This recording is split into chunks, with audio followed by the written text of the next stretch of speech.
ఎల్లంపల్లి నుంచి Gayatri pump house ద్వారా నీళ్ళని నందిమేడారం రిజర్వాయర్లోకి, అక్కడ నంది పంప్ హౌస్ నుంచి నీళ్ళని మిడ్మానేర్ రిజర్వాయర్లోకి పంపు చేసింది గవర్నమెంట్.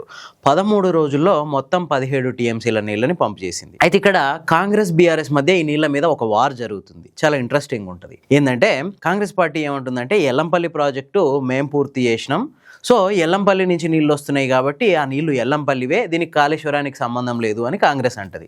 కానీ బీఆర్ఎస్ ఏమంటదంటే ఈ ఎల్లంపల్లి నుంచి నీళ్లు మిడ్మానేర్కి వెళ్ళాలంటే నందిమేడారం రిజర్వాయర్ నిండాలి, Gayatri pump house, Nandi pump house ఈ రెండు పనిచేయాలి. ఈ రెండు పంప్ హౌజులతో పాటు నందిమేడారం రిజర్వాయర్ కాళేశ్వరం ప్రాజెక్టులో భాగంగా కట్టినాయి కాబట్టి ఈ కాళేశ్వరం నీళ్ళే అని చెప్పి బీఆర్ఎస్ అంటుంది. మరి ఈ ఇద్దరి వాదనలో ఏది నిజం అంటే బీఆర్ఎస్ చెప్తుంది వాస్తవమే, ఎందుకంటే ఆ రెండు పంప్ హౌజులు కాళేశ్వరం ప్రాజెక్టులో భాగంగా కట్టినాయి కాబట్టి కాళేశ్వరం నీళ్ళే. ఇప్పుడు కాంగ్రెస్ చెప్తుంది కూడా నిజమే అనుకోవాలి, ఎందుకంటే ఎల్లంపల్లి ప్రాజెక్టు కాంగ్రెస్ హయాంలో స్టార్ట్ చేశారు కాబట్టి ఎల్లంపల్లి ప్రాజెక్టు మేము కట్టినాం, అవి ఎల్లంపల్లి నీళ్ళే అంటే రెండూ వాస్తవమే. ఇక్కడనే ఇంకొక విషయం మర్చిపోతున్నారు, అది ఏంటంటే ఖచ్చితంగా ఎల్లంపల్లి ప్రాజెక్టు కాళేశ్వరం ప్రాజెక్టులో ఒక భాగమే. ఎట్లా అంటే ఎల్లంపల్లికి మొత్తం 3 మార్గాల ద్వారా నీళ్ళు వస్తాయి. ఒకటి ఎగువ గోదావరి నుంచి, అంటే శ్రీరామ్ సాగర్ ప్రాజెక్టు నుండి ఆ నీళ్ళని వదిలేస్తే ఆ నీళ్లు డైరెక్ట్ ఎల్లంపల్లిలోకి వచ్చి పడతాయి. కానీ ప్రతి 10 ఏళ్లలో 5-6 ఏళ్ళు ఆ నీళ్లు రావు, 2-3 ఏళ్ళు మాత్రమే వస్తాయి. ఇక రెండోది కడెంవాగు నుంచి. కడెంవాగు నుంచి ఎవ్రీ ఇయర్ ఒక 20-30 టీఎంసీల నీళ్లు వృధాగా కిందికి వెళ్ళిపోతున్నాయి. దాన్ని అడ్డుకట్ట వేయడం కోసమే ఎల్లంపల్లి ప్రాజెక్టు కట్టిర్రు. ఇక మూడోది మేడిగడ్డ నుంచి. ప్రాణహిత నీళ్ళని మేడిగడ్డ దగ్గర వెనక్కి ఎత్తిపోసుకుంటా, గోదావరి నదిలో వెనక్కి ఎత్తిపోసుకుంటా మేడిగడ్డ, అన్నారం, సుందిల్ల అక్కడి నుంచి ఎల్లంపల్లికి ఎత్తిపోస్తారు. ఇట్లా 3 మార్గాల ద్వారా ఎల్లంపల్లికి వస్తాయి. ఈ 3 మార్గాల ద్వారా వచ్చిన నీళ్ళని వినియోగించుకోవడం కోసం కట్టిందే కాళేశ్వరం ప్రాజెక్ట్. వాస్తవానికి ఎల్లంపల్లి ప్రాజెక్ట్ని 2005లో స్టార్ట్ చేసిరు. 2005లో అప్పుడు ఉమ్మడి ఆంధ్రప్రదేశ్ ముఖ్యమంత్రి వైఎస్ రాజశేఖర రెడ్డి దీనికి శంకుస్థాపన చేసిండు. 3700 కోట్ల అంచనాతో దీన్ని స్టార్ట్ చేసిర్రు.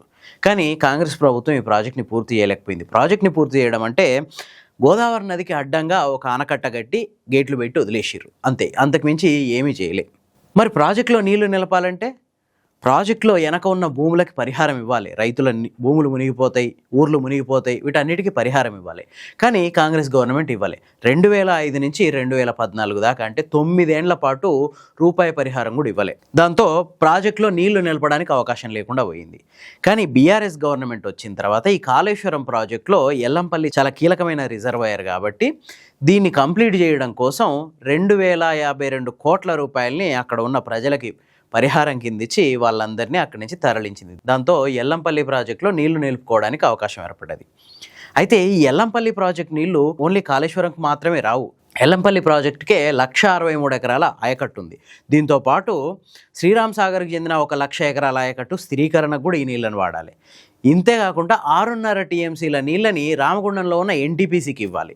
ఇవి కాకుండా పైన కడెంవాగు లిఫ్ట్ అని, మంతని లిఫ్ట్ అని ఇట్లా రకరకాల ప్రాజెక్టులు ఎల్లంపల్లి మీద ఆధారపడి ఉన్నాయి. అందులో ఒకటి కాళేశ్వరం ప్రాజెక్టు కూడా. కాళేశ్వరం ప్రాజెక్టు మొత్తం రిజర్వాయర్ల కెపాసిటీ 160 టీఎంసీలు, కానీ ఎల్లంపల్లి కెపాసిటీ 20 టీఎంసీలు. మరి ఎక్కడి నుంచి వస్తాయి? ఎల్లంపల్లికి 20 టీఎంసీల రిజర్వాయర్ నుంచి నీళ్లు తీసుకెళ్లి 160 టీఎంసీలు నింపాలి. ఎట్లా వస్తాయి అంటే వచ్చిన నీళ్ళని వచ్చినట్టు Gayatri pump house, Nandi pump house ద్వారా లిఫ్ట్ చేసి మిడ్మానేర్లో పోసి మిడ్మానేర్ నుంచి అనంతగిరి రిజర్వాయర్, రంగనాయక సాగర్, మల్లన్న సాగర్, కొండపోచమ్మ సాగర్ ఇట్లా గంధమల, బస్వాపూర్, నల్గొండ జిల్లా, భువనగిరి జిల్లా దాకా తీసుకుపోతారు. సరే, ఇవన్నీ పక్కన పెడితే మరి ఈ 13 రోజుల నుంచి నీళ్ళని ఎత్తిపోసిరు కదా ఎల్లంపల్లి నుంచి. ఎన్ని టీఎంసీల నీళ్ళని ఎత్తిపోసిరు అంటే 15 టీఎంసీలు. మొత్తం కాళేశ్వరం ప్రాజెక్టులో ఉన్న రిజర్వాయర్ల కెపాసిటీ 160 టీఎంసీలు. కానీ వీళ్ళు ఎత్తిపోసింది 15 టీఎంసీలు 13 రోజుల్లో. ఇక దాంట్లోకి నీళ్ళు వచ్చే అవకాశం కూడా లేదు. కడెంవాగు నుంచి 4,000 క్యూసెక్ల నీళ్లు వస్తున్నాయి, అవి ఎల్లంపల్లి ప్రాజెక్ట్ అవసరాలకే తీరిపోతాయి. మరి ఇక కాళేశ్వరం ప్రాజెక్టుకి ఎత్తిపోసిన నీళ్లు ఎల్లంపల్లి నీళ్ళు ఎట్లయితే? మరి కాళేశ్వరం ప్రాజెక్టుకి నీళ్లు రావాలంటే ఎట్లా అంటే ఒకటి మేడిగడ్డ నుంచి తీసుకోవాలి, రెండోది పైనుంచి గోదావరి లేదా కడెంవాగు నుంచి రావాలి. కడెంవాగు నుంచి గోదావరి నుంచి నీళ్ళు వచ్చే పరిస్థితి లేదు కాబట్టి ఖచ్చితంగా మేడిగడ్డ నుంచే తీసుకోవాలి. మరి మేడిగడ్డ దగ్గర ప్రస్తుతం ఎంత నీటి ప్రవాహం ఉంది, తీసుకోవడానికి అవకాశం ఉందా అంటే మేడిగడ్డ దగ్గర 30,000 క్యూసెక్లకు పైగా నీళ్ళు వస్తే ఖచ్చితంగా కన్నెపల్లి పంప్ హౌస్ లాంచ్ చేసుకోవచ్చు. బ్యారేజ్తో సంబంధం లేకుండా, మేడిగడ్డ బ్యారేజ్తో సంబంధం లేకుండా ఆ నీళ్ళని కన్నెపల్లి పంప్ హౌస్ ద్వారా ఎత్తిపోసుకోవచ్చు. ఇంతకంటే తక్కువ అంటే 30,000 క్యూసెక్ల కంటే తక్కువ వరద వచ్చినప్పుడు మాత్రమే మేడిగడ్డ బ్యారేజ్ని మూసేసి నీళ్ళు వెనక్కి నిలుపుకొని అక్కడి నుంచి నీళ్ళు ఎత్తిపోసుకోవాలి. 30,000 క్యూసెక్ల కంటే ఎక్కువ నీళ్ళు వస్తే డైరెక్ట్ కన్నెపల్లి పంప్ హౌస్లు నడుస్తాయి. సో ఇప్పుడు 70,000 క్యూసెక్ల వరద పోతుంది మేడిగడ్డ నుంచి. ఇక్కడ మొత్తం కన్నెపల్లి పంప్ హౌస్లో 17 పంపులు ఉన్నాయి. ఒక్కొక్క పంపు 2,200 క్యూసెక్ల నీళ్ళని సెకండ్లో గుంజేయగలుగుద్ది. ఇట్లా 17 పంపులు కలిసి డైలీ 34,000 క్యూసెక్ల నీళ్ళని పంపులు రాగుతాయి. ఇట్లా 3 టీఎంసీల నీళ్ళని ఎల్లంపల్లికి తీసుకురావచ్చు. అంటే 70,000 క్యూసెక్ల నీళ్లు పోతుంటే కేవలం 34,000 క్యూసెక్ల నీళ్ళని మనం తీసుకొని ఎల్లంపల్లికి తరలిస్తే ఎల్లంపల్లి నుంచి మొత్తం మిగతా కాళేశ్వరం ప్రాజెక్టు రిజర్వాయర్లకు తరలించవచ్చు. ఇట్లా తరలిస్తే ఒక నెల రోజుల పాటు ఈ 35,000 క్యూసెక్ల నీళ్ళ వరద అక్కడ ఉన్న మొత్తం 90 టీఎంసీల నీళ్ళని కాళేశ్వరం ప్రాజెక్టులో ఉన్న రిజర్వాయర్లలో నింపుకోవచ్చు. కానీ గవర్నమెంట్ ఆ పని చేయట్లేదు. ఇంకో దిక్కు కాళేశ్వరం ప్రాజెక్టులో ఉన్న అన్ని రిజర్వాయర్లు డెడ్ స్టోరేజీలోనే ఉన్నాయి. ఫస్ట్ మిడ్మానేరు రిజర్వాయరు మొత్తం 27.5 టీఎంసీల కెపాసిటీ, ఇందులో 21 టీఎంసీలు స్టోర్ చేసిరు. అది కూడా నిన్న మనం చెప్పిన కదా, 13 రోజుల నుంచి 15 టీఎంసీలు ఎత్తిపోయడం వల్ల ఇందులో 21 టీఎంసీలు నీళ్ళు ఉన్నాయి. ఇక ఆ తర్వాత ఉన్న ఏ రిజర్వాయర్లో కూడా నీళ్లు పూర్తి స్థాయిలో లేవు. లోయర్ మానేరులో 24 టీఎంసీల కెపాసిటీ అయితే 9 టీఎంసీలే ఉన్నాయి. మలక్పేట రిజర్వాయర్ కెపాసిటీ 3 టీఎంసీలు అయితే 1 టీఎంసీ నీళ్లు ఉన్నాయి. అన్నపూర్ణ రిజర్వాయర్ 3.5 టీఎంసీల కెపాసిటీ అయితే 1 టీఎంసీ నీళ్లు ఉన్నాయి. సేమ్ రంగనాయక సాగర్ కూడా అంతే, 3 టీఎంసీల కెపాసిటీకి 0.9 టీఎంసీల నీళ్లు ఉన్నాయి.